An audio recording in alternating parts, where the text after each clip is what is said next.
ng aking lolo. Umamin siya sa lahat sa kaunting pananakot lang. Nang marinig ito, nagsalita si Lujo nang walang pakialam.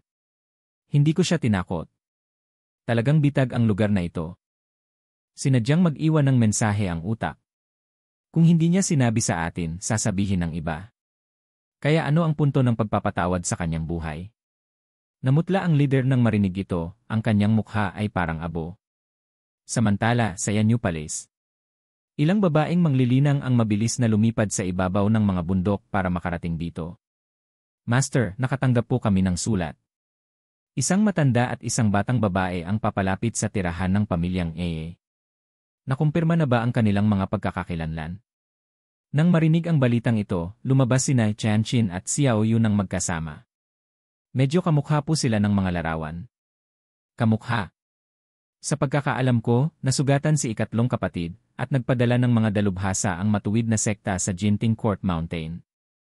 Gayon din, pagkatapos ng pagkamatay ni Lu Chongfeng, ang pinuno ng sekta ng Heavenly Sword Sect, walang pumalit sa kanya. Ang kanilang dating pinuno ng sekta na si Luo Shinkong ay patuloy na naghahanap ng pagkakataon para ipaghiganti ang kanyang anak. Si ika-4 na kapatid lamang ay hindi kailanman makakapigil sa isang dalubhasa sa antas nascent divinity tribulation. Matapos pakinggan ang mga salita ni Chanchin, naunawaan ni Xiao Yu na ito ay isang magandang pagkakataon para ubusin ang mga alas ni Lujo. Ngunit paano kung hindi nagpapanggap ang dalawang taong ito? Nang marinig ito, tumawa si Chanchin. Hindi ba tamang-tama iyon sa ating bitad? Habang nag-uusap ang ika-6 na disipulo na si Chanchin at ika-5 disipulo na si Xiao Yu, dumating ang isang lumilipad na sulat na may balita. Ang mga manglilinang ng Lakeside Gang sa Blue Sun Mountain ay patay na lahat, at ang buong pamilyang Xie maliban sa kanilang pinuno ng pamilya ay nakatakas. Nagliwanag ang mga mata ni Chanchin nang marinig ito. Ang taong kayang pumatay sa lahat ng manglilinang ng Lakeside Gang ay malamang na si munting kapatid. Magpadala ng sulat kay masamang hari, ipaalam sa kanya na ang plano ay nananatiling hindi nagbabago at maghanda para sa aksyon. Nang marinig na kahit ang medyo tulalang si ika-8 kapatid ay maaaring maging masamang hari, hindi napigilang tumawa ng mahina ni Xiao Yu. Si ika-8 kapatid ay bahagyang mas malakas lamang kaysa kay munting CV Honor. Gayunpaman, si munting CV Honor ay 5 taon pa lamang sumali sa sekta, at hindi magtatagal ay malalampasan na niya ito. Napabuntong hininga si Chanchin. Hindi sa masyadong mahina si ika-8 kapatid, kundi masyadong malakas ang matandang iyon. Samantala, hindi alam ang sitwasyon, biglang bumahing si Lujo. Lahat ng miyembro ng pamilyang Xie ay lumuhod at nagpahayag ng kanilang pasasalamat matapos mailigtas. Matapos matanggap ang pasasalamat ng mahigit 100 katao, tumaas ng malaki ang puntos ng merito ni Lujo na nagparamdam sa kanya ng kasiyahan. Naging excited sandali si TV Honor matapos makilala ang kanyang ina. Sa kasamaang palad, wala silang gaanong oras na magkasama dahil may mga tao pa na naghihintay na mailigtas. Matapos maayos na maasikaso ang mga miyembro ng pamilyang Xie, naglakbay muli sila. Pagkatapos ng nakaraang labanan, humanga rin si Morong Hai sa lakas ni Nid Honor. Matandang Ginoo, ang iyong apo ay marahil ang pinakabatang 8 meridian na manglilinang sa antas Brahma Sea na nakita ko. Sigurado akong makakaapak siya sa antas Divine Court sa loob ng wala pang 3 taon.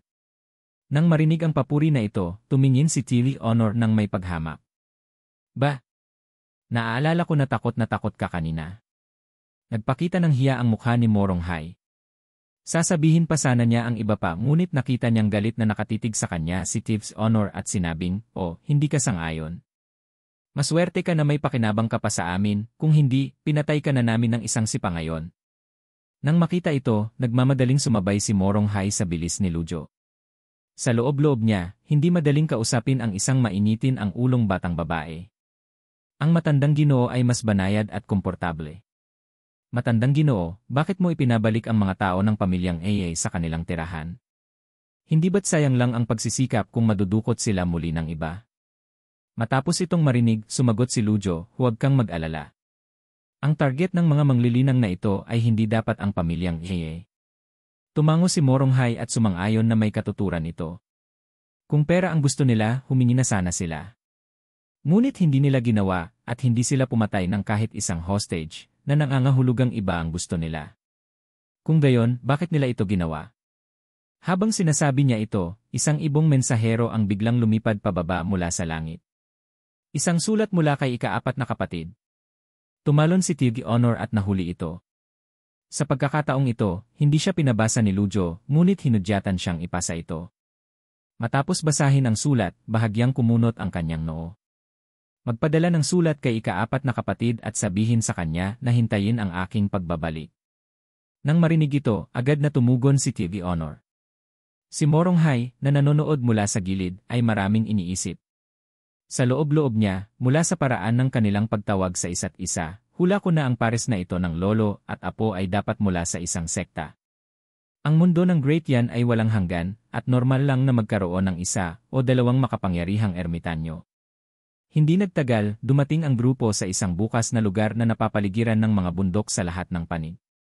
Maingat na inobserbahan ni Lujo ang paligid at pagkatapos ay malakas na nagsalita, "Lumabas kayo." Sa sumunod na segundo, isang masamang tawa ang umalingaw-ngaw sa kabubatan. Agad na sumunod, isang napakalakas na aura ang biglang umakyat sa langit. Ang lalaki ay nakasuot ng itim na roba na may mababangis na mata, at hawak niya ang ama ni Tig Honor. Hindi maganda. Takbo. Maaaring ito ang demonyo mula sa Jinting Mountain. Natakot si Moronghay at nais tumakas. Ngunit huli na para tumakbo. Ang paos na boses ng lalaki sa itim na roba ay nagpadala ng panginginig sa gulugod ng isang tao. Pagkatapos ay nagpakawala siya ng malakas na puwersa na pumipigil sa mga kilos ni Moronghay. Malamig na tinitigan ni Lujo ang lalaki sa itim na roba, nag-isip.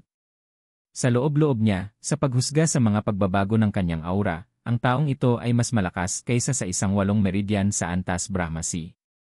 Dapat isa siyang makapangyarihan sa Antas Divine Court.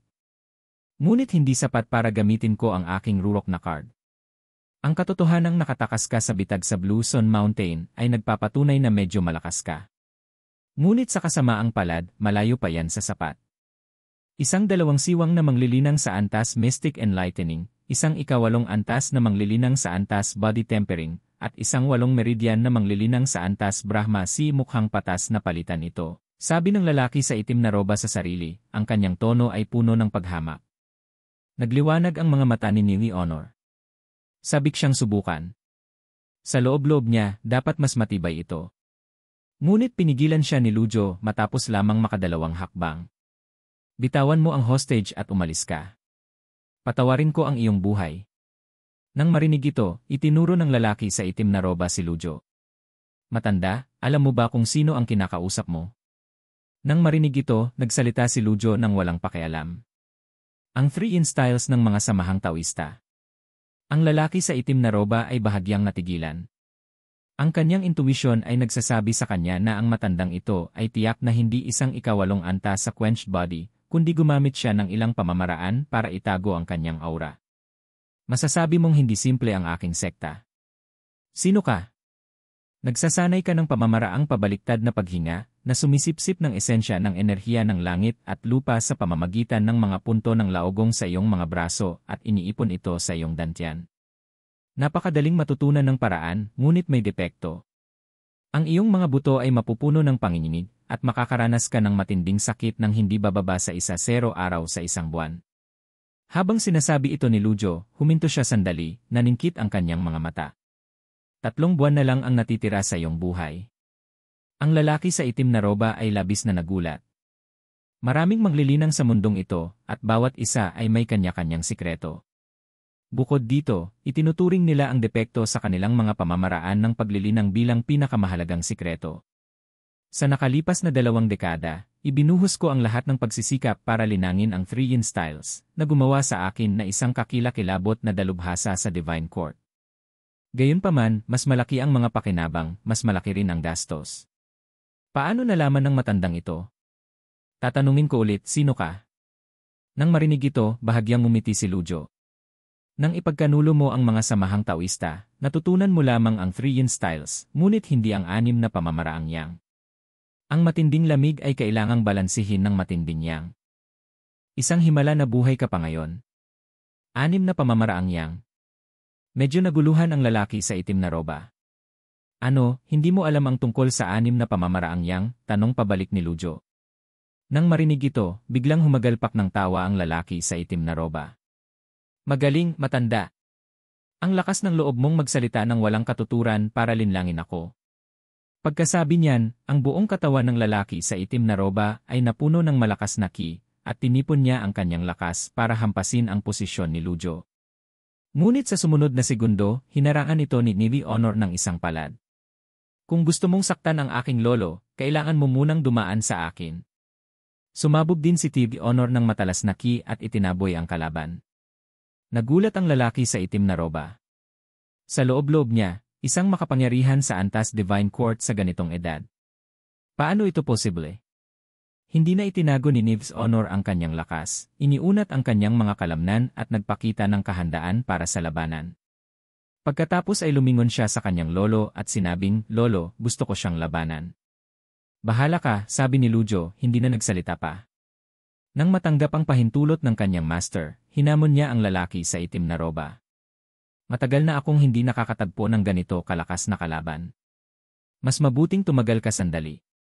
Si Moronghai, na nanonood ng eksenang ito, ay medyo natulala. Sa loob-loob niya, kakaiba ito. Isang batang babae ang nanghahamon ng isang halimaw. Pagkasabi ng mga salita ni Navy Honor, sumugod siya na parang hangin at sinipa ang ulo ng kalaban. Ang lalaki sa itim na roba, na nakareact, ay nagmamadaling itinaas ang braso para harangin. Ngunit sa pagtama, napilitan siyang umatras dahil sa lakas ni Navy Honor. Agad na sumunod, humabol siya muli at sumipa.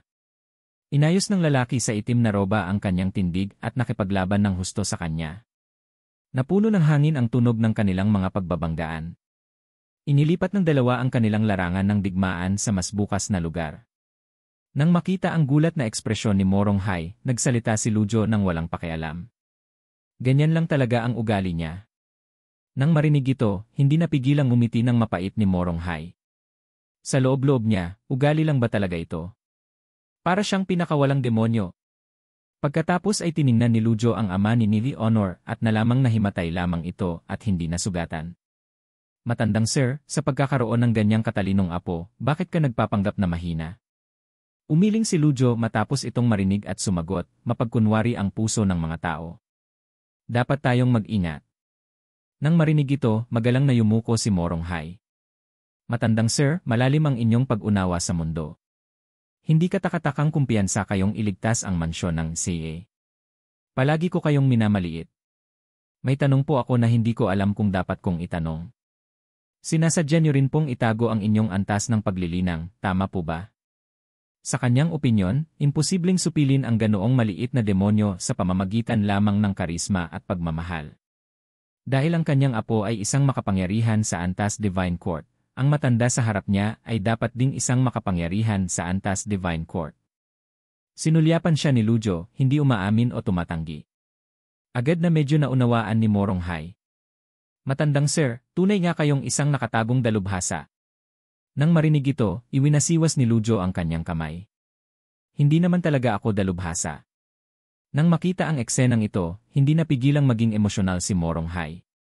Sa loob-loob niya, ang batang babae ay pabago-bago ng isip at mainitin ang ulo. Hindi ko inaasahan na ang kanyang lolo ay napakalawak ng pag-isip, mapagkumbaba at hindi mapagmataas. "Matandang sir, patawarin niyo ako sa pagsasalita ng wala sa lugar. Ang batang ito ay may kamangha-manghang talento at walang hangganang hinaharap. Sayang nga lang at hindi niya nauunawaan kung paano kumilos sa lipunan," sabi ni Moronghai. Nang marinig ito, sinulyapan ni Lujo ang malayong larangan ng digmaan at sumagot na talagang iniisip niya kung paano siya tuturuan ng mga prinsipyo ng pag-ugali kamakailan. Ngunit alam din niya na sa ugali at personalidad ni Navy Honor, hindi magiging madaling turuan siya ng maayos sa loob lamang ng ilang araw. Sa puntong ito, malapit nang matapos ang labanan sa pagitan ng dalawa. Tuwang-tuwang sinabi ni Navy Honor, "Hoy! Tumayo ka na. Maganda yung galaw mo kanina.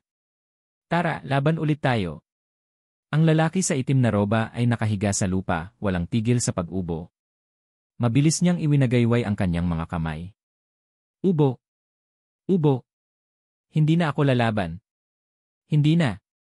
Nang makita ito, nagpakita si Lujo ng bahagyang ngiti. Sa loob-loob niya, mukhang sapat na ang natanggap nila. "Mabuti iyon. Binabati kita, matandang sir." Ligtas na ang pamilyang CA. Sa wakas ay natapos na rin ang paglalakbay na ito. Si Lujo, na bahagyang nakakunot ang noo, ay naglakad patungo sa posisyon ng lalaki sa itim na roba. Hindi pa tapos ang usapin. Sa katunayan, nagsisimula pa lang ito. Panzong, ano sa tingin mo? Ang lalaki sa itim na roba na nakahiga sa lupa ay tumingin sa kanya nang may pagkamangha matapos itong marinig. Paano mo nalaman ang pangalan ko? Walang pakialam na sumagot si Lujo, bumalik tayo sa usapan. Maaari ka sanang mabuhay pa ng 3 buwan. Ngunit kung gusto mong mamatay ngayon, pagbibigyan kita. Nang marinig ito, nanginig ang puso ni Panzong, at mabilis siyang tumalikod at tumayo, mapagbantay na pinagmamasdan ang kabilang partido. Bagamat hindi ko inaasahan na napakalalim ng paglilinang ng batang babaeng ito, ang pagpatay sa akin ay malayo pa sa sapat. Matapos itong marinig, sinulyapan siya ni Lujo.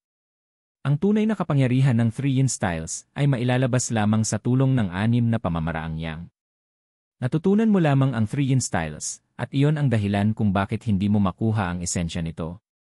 Paano nangyari hindi ko pa naririnig ang 6 na pamamaraang yang dati? May paghamak na sinabi ni Nits Honor, ano ang maganda sa 6 na pamamaraang yang? Ang aking lolo ay alam ang hindi mabilang na pamamaraan ng paglilinang. Medyo hindi makapagsalita si Panzong. Sa loob-loob niya, hindi mabilang. Ngunit sa sandaling ito, ang tunog ng mga lumilipad na espada ay biglang nagmula sa likuran. Sa pagtingala, isang malaking bilang ng mga manglilinang ang lumitaw na sa kalangitan na may agresibong momentum. Sa gitna ng karamihan ay isang pulang karwaheng lumilipad.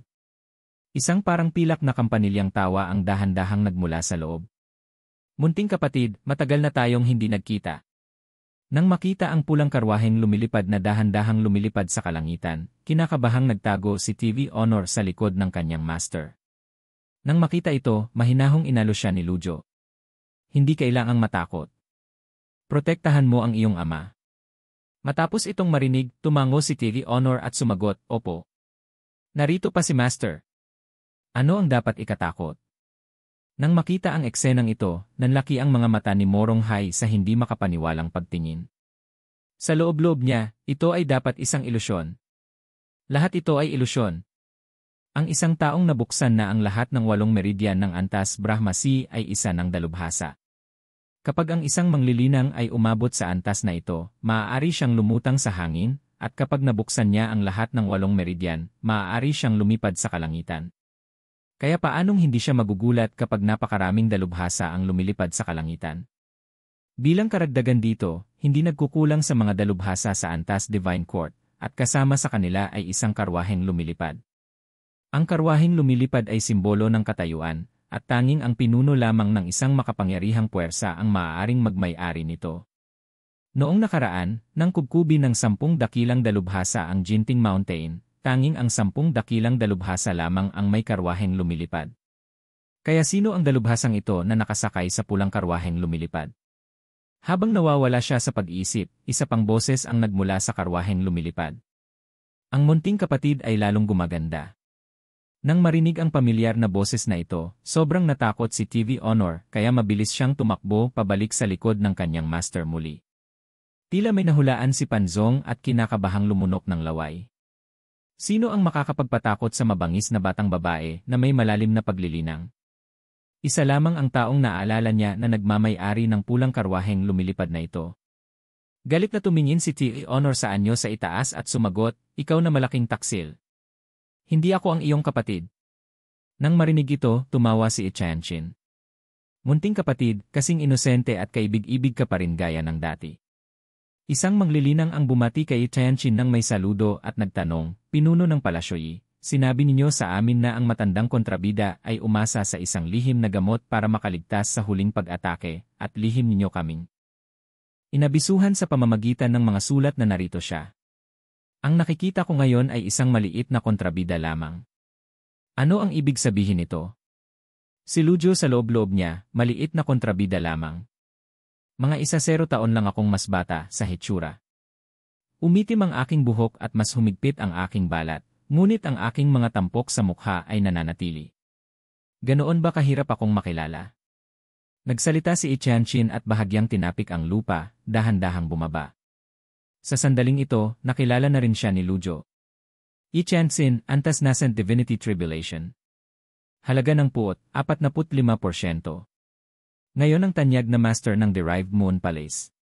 Ang ika-6 na disipulo, si Yi Tianxin, ay kasalukuyang master ng Derived Moon Palace na narinig ng marami ang kanyang pangalan.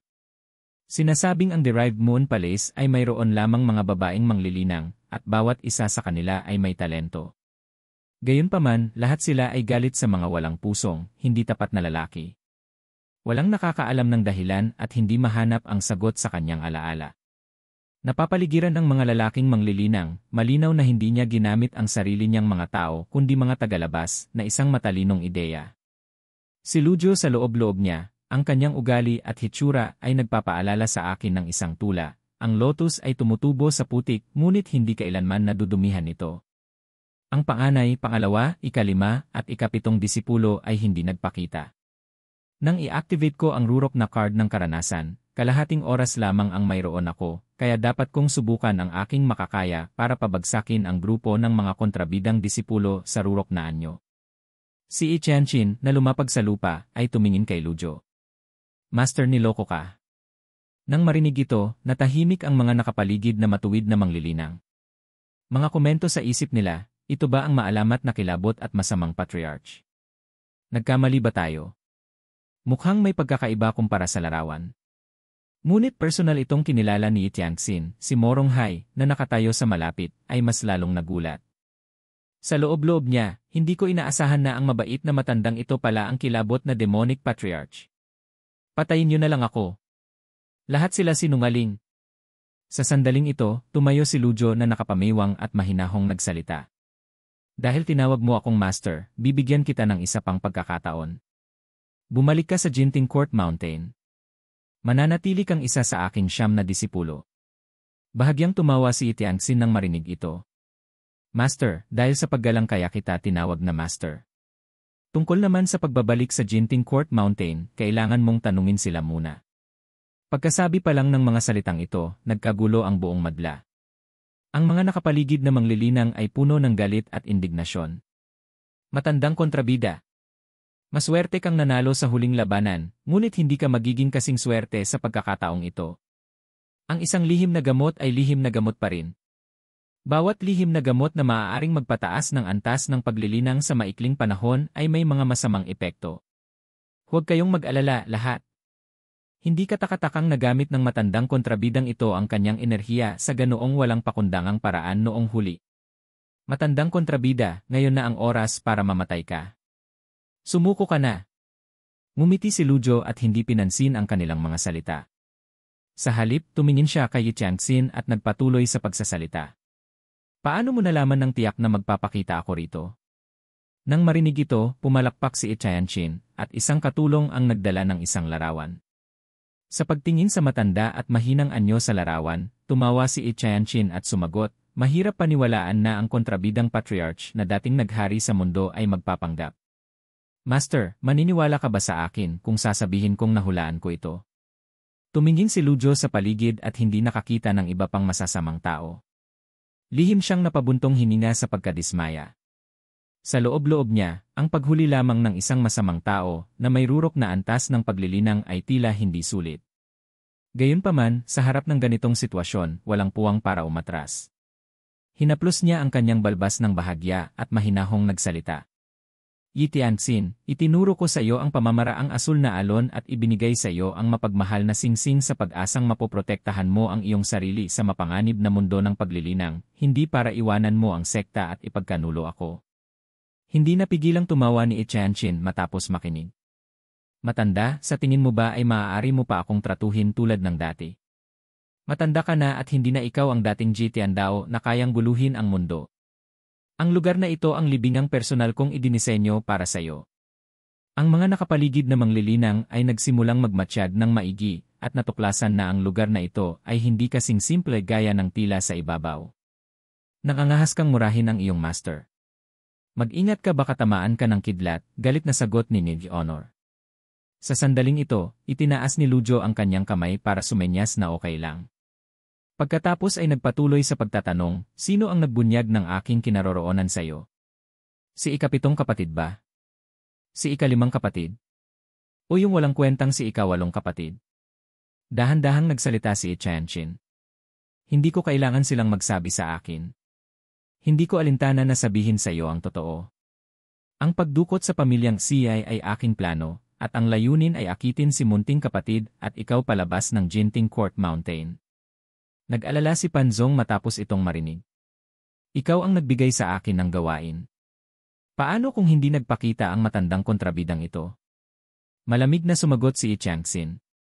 Masyado kang maraming tanong. Gawin mo lang ang dapat mong gawin at kunin ang iyong nararapat na gantimpala. Matapos makuha ang sagot na gusto niya, hindi na nagsayang pa ng salita si Lujo.